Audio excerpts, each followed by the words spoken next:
Hello, my name is Larissa Davis. I'm an immigration attorney and I practice out of Central Mississippi and represent immigrants and their families in immigration cases across the United States.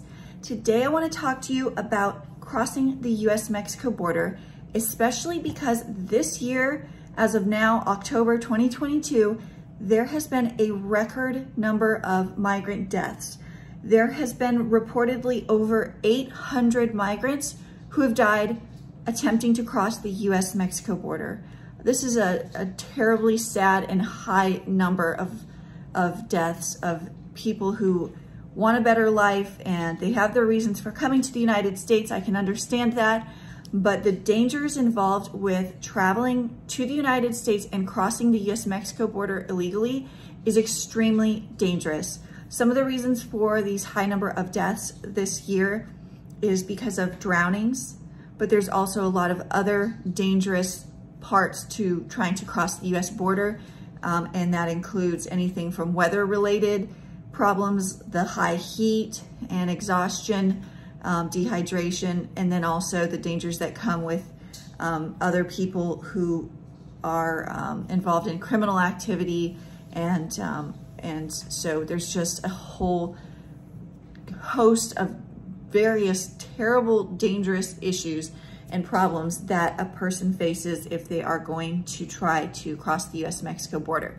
So the purpose of my video is to talk a little bit more about legal ways of entry into the United States, and then I'll also give you an example of what can go wrong permanently if a person wants to come to the United States and remain in the United States with some sort of status or has a long-term goal of being a resident and eventually a citizen in the United States. Okay, so first, legal ways of coming to the United States. There are so many different types of immigrant and non-immigrant pathways into the United States. Now, along the U.S. Mexico border, I understand that many people are asylum seekers, meaning they're seeking asylum in the United States because they have left their country and left because they were persecuted, and they fear going back because they're afraid of being further persecuted, harmed, or even killed, and so they seek asylum in the United States. Asylum is legal. You can come to the United States and seek asylum, but crossing the border to get into the United States, trying to do so undetected and what's called without inspection, is illegal. If you go to a port of entry, then that is a legal way to seek asylum in the United States. And individuals who do the first, cross the border illegally, and then they're caught, and then they say, I want asylum, they don't have necessarily the same kind of path to follow, because what they're doing is defending their claim. It's called defensive asylum. And telling the U.S. government, I'm an asylum seeker and I did things the right way, I went to a port of entry to make my claim as an asylum seeker, is better than the U.S. government finding a person who crossed illegally and tried to come into the United States. So first, port of entries is where you want to go if you are an asylum seeker. Now, what about other legal ways of entering the United States? There are student visas for people interested in pursuing higher education. There are something available in countries where there aren't as many immigrants coming into the United States, and those are called diversity visas. These are issued on a lottery system. So that's something to check out on the U.S. Department of State website if you want to know whether you can apply for a diversity visa. It's free to apply. Again, it's like a lottery, and it's a diversity visa program for those countries where there aren't as many people in the United States from those countries. So that's something else to look into.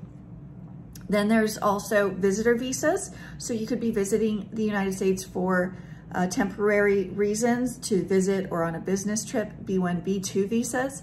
There are also temporary worker visas, H1B and H1A visas.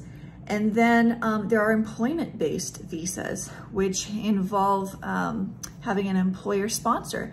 There's also the employment-based visa for individuals who can provide special types of work within the United States that are needed and can get what's called a national interest waiver.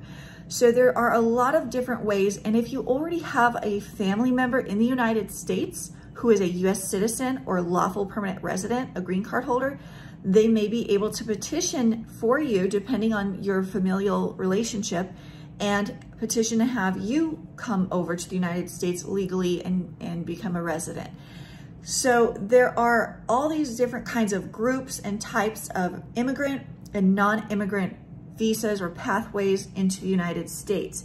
And again, seeking asylum is legal. It is something that a person can do, but going to a port of entry is the better way, the legal way of doing it, instead of risking your life and also facing deportation by crossing the U.S. Mexico border. You also get sent into a detention center once caught, and legal access is much more difficult for people who are detained in the United States as well. So let me give you an example of somebody who didn't do things legally in the United States, and now they are facing what's called a permanent bar.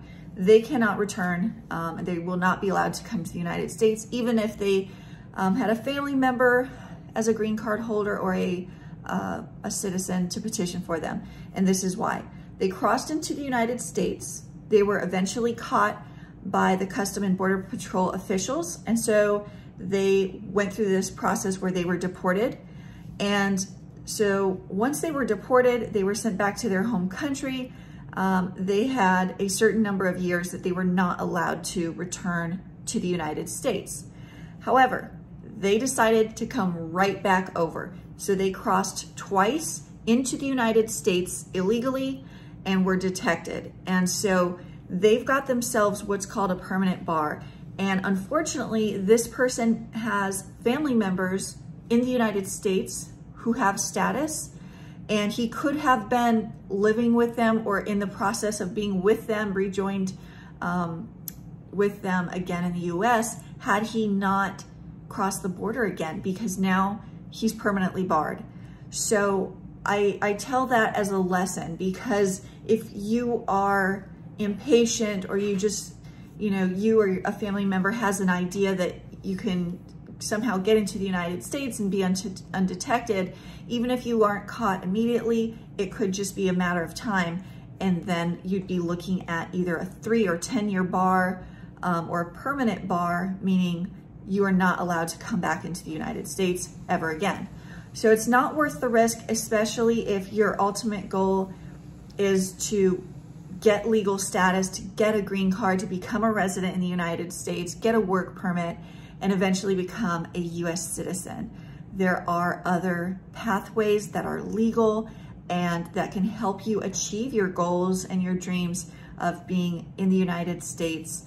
And so I wanted to share this with you because I was reading about all of these migrant deaths just reported at the end of September, over 800 people losing their lives. And that's not something that you want to put yourself into, a situation where you could possibly die, drown, be killed. It's a terrible situation to be in. And so I encourage you to really consider some of the legal available visas and pathways to the United States. If you are looking for an immigration attorney to talk to, you want to talk to me, you can give me a call. My phone number is 601-724-9255. Again, I am licensed to practice in immigration courts across the United States. I've got clients up in the East Coast, and I've got clients in California and throughout states in between in the United States. I do virtual appointments, so on the phone or video call. And then if I am needed for an interview with U.S. Citizenship and Immigration Services, USCIS, or at a hearing or to be present at a immigration court for my clients, I travel for them to those as well. So if you are interested in talking to me, give me a call, put my contact information in the description box below.